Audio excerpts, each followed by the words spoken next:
Janice is the founder of Janicita, a startup that does business consulting for companies related to sexual wellness products. The journey was already tough with her being a startup in an unconventional space, and being a female figure as an advocate for sexual awareness made it harder. The COVID-19 outbreak made things worse, causing many people, including Janice, to be vulnerable emotionally and psychologically. Although Janice and her startup went through an even tougher time, she still manages to stand up on her feet and even has some words of encouragement for everyone as well. Hi, I'm Janice Lee. I'm the founder of Janicita. This is something that I have to say is not a conventional job, even though I'm actually doing business consulting like any other consultants. It's just that the industry is very different. It's relating to sexual wellness. I would say that you get a lot of questions from people who might like, oh, why adult toys? Oh, you mean it's selling Watsons?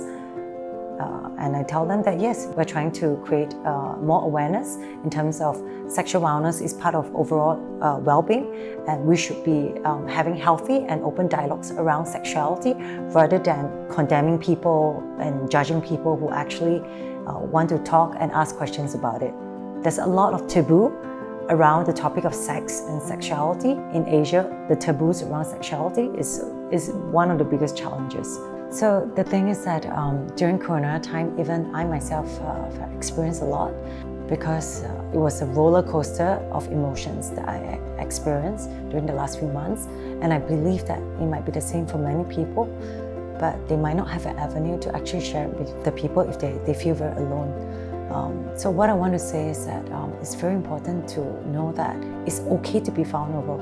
It's okay to ask for help. At the end of the day, when you feel alone, it's totally fine. And when you feel sad or angry, just cry it out, because crying is actually a good form of release. When you need help, ask for help. Okay, don't feel paiseh, don't feel shy.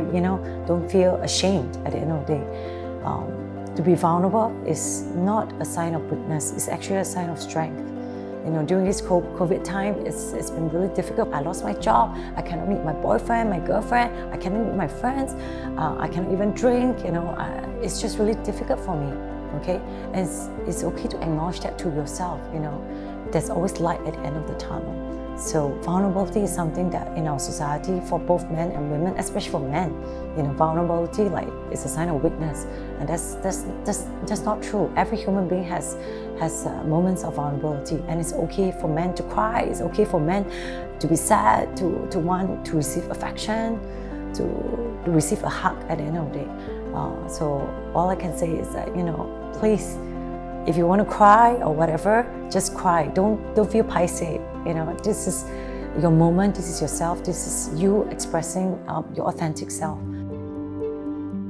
In December 2013, I woke up one morning and I saw on my bed and my pillow, there was so much hair, laying all around. And then after that, I went to take a shower, and the hair continued to drop.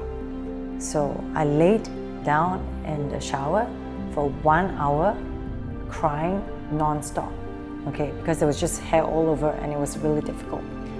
I actually had alopecia, whereby I lost all my hair.